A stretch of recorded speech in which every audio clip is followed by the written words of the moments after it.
In 2012, Dana Vullin was a 25-year-old woman living in Perth, Western Australia. Born into a tight-knit family with two older sisters and a twin brother born 11 minutes before her, she was known as the baby of the family. During her school years, she had a large network of friends and was known for her beauty and confidence. After having graduated from high school, she earned a degree in business management and advertising. As she settled into adulthood, she enjoyed socialising and partying often. Dana took a lot of pride in her appearance and was known to have flawless makeup and always dressed immaculate. She especially took pride in ensuring that her outfits were always showier and more eye-catching than those around her. She once claimed that she had wanted her outward appearance to be a representation of her fun and bubbly personality. Dana would gain a lot of attention from men due to her beauty, but she was a lot more than just her looks. She was well educated and was described as being very generous by those around her. She loved to play with her niece and nephew, and one day dreamed of having children of her own, but first, she wanted to enjoy her 20s and have fun doing so. It seemed that this lifestyle worked well for Dana.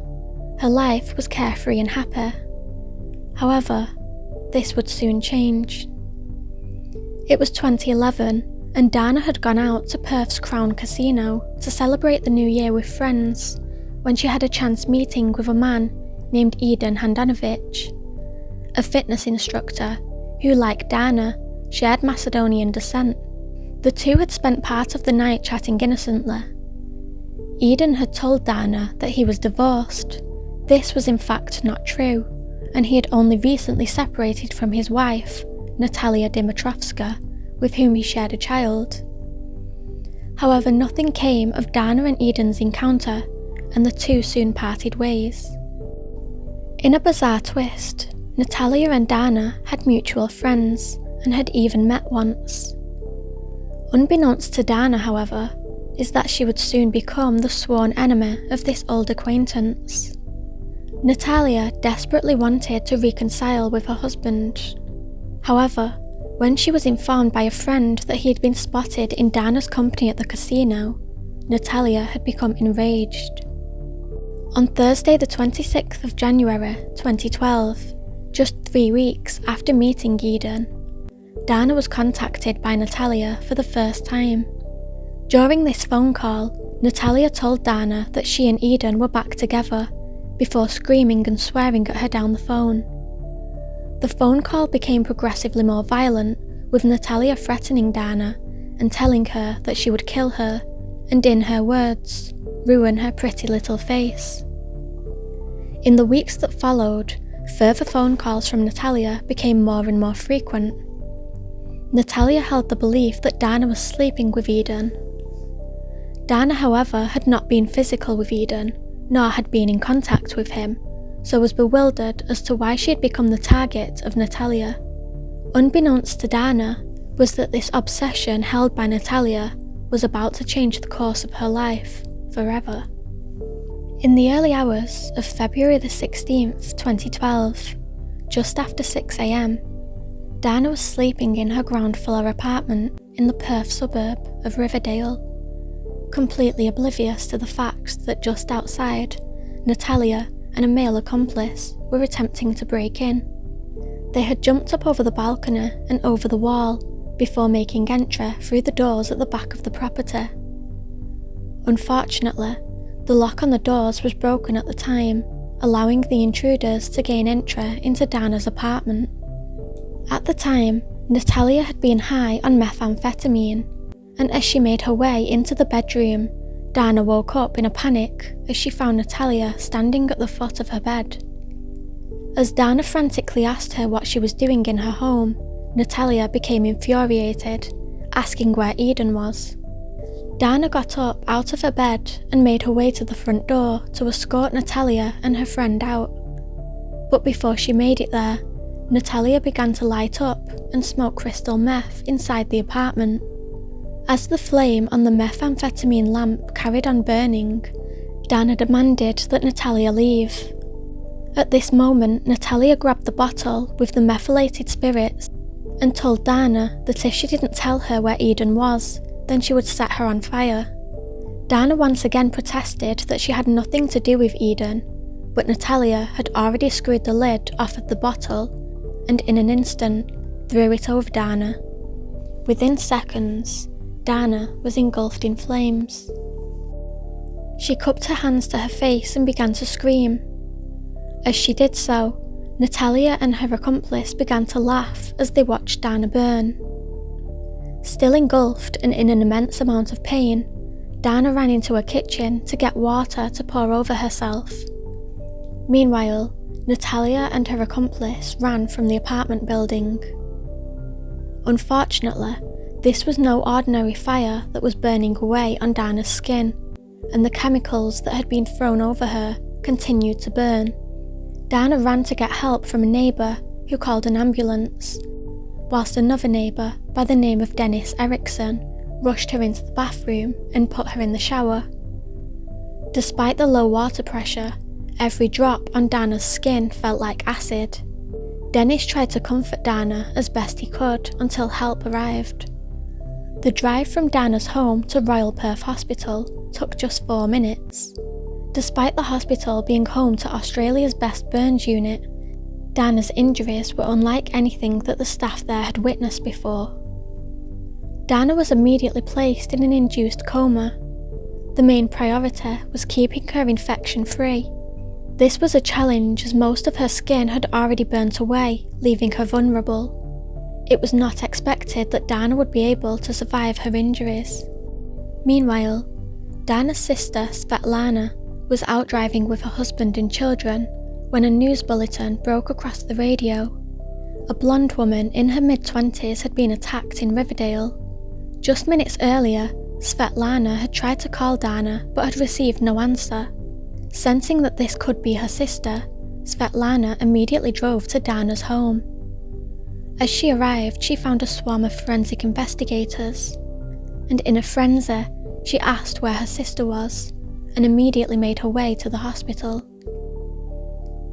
Coincidentally, Dana's mother Vera was already at the hospital that day, as she worked there as a nurse's assistant. Vera was first made aware of her daughter's attack when she had received a phone call from Svetlana, and with this, she raced to the intensive care unit. What she was met with was beyond any mother's worst nightmare. Dana was completely unrecognisable. As time ticked on, the family had to take the events hour by hour, hoping that Dana would pull through. As Dana fought for her life in the hospital, police were struggling to make sense of what had happened. With the only person who could provide answers lying in a coma, the police urged Svetlana to make a televised public appeal to ask for information that could help catch who had done this to Dana. This proved to be successful, and before long, the police had tips that led to 3 individual suspects in the case.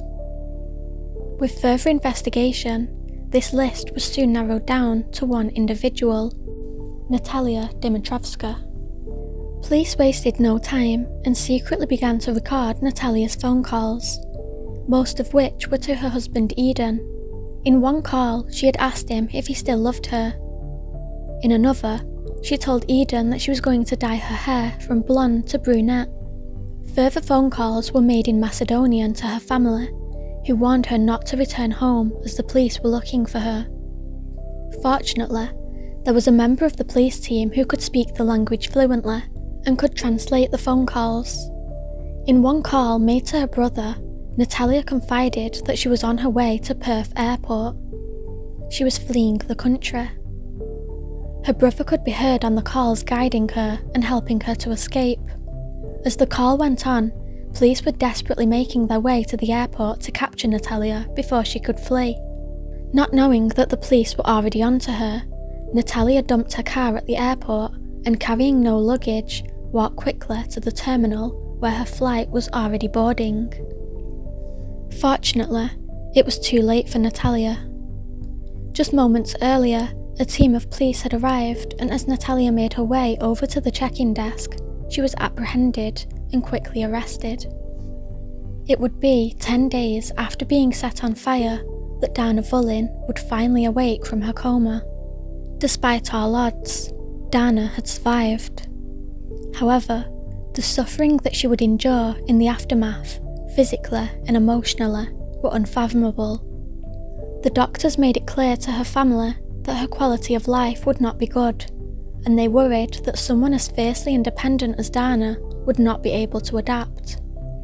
Dana had suffered from horrendous third-degree burns to 64% of her body and face. Due to the damage caused to her skin, it could no longer breathe.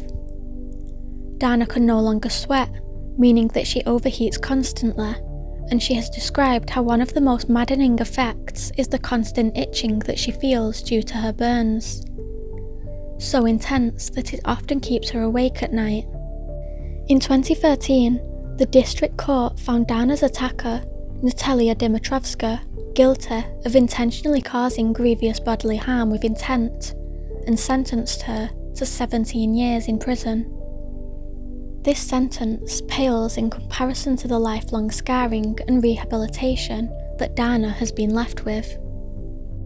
Since 2012, Dana has undergone countless agonising skin grafts and reconstructive surgeries, as well as occupational therapy and daily physical therapy. At the end of 2013, Dana encountered yet another major hurdle when a routine checkup at the doctor's revealed that she had cervical cancer. In 2018, Dana was named the Most Inspiring Woman of the Year at the Western Australia Soulful Awards for the way that she rebounded against tremendous odds and is now helping to bring out the best in others. Dana completed her third degree, a Masters of Science, specialising in nursing in January of 2021. She now plans to use her degree to specialise in cosmetics and disfigurements. In August of 2021, Dana Vullin opened up her own clinic, IMD Aesthetics. IMD stands for I Am Deserving. The company was founded on Dana's desire and her right to feel the best version of herself, and her own belief that everybody deserves to feel their best.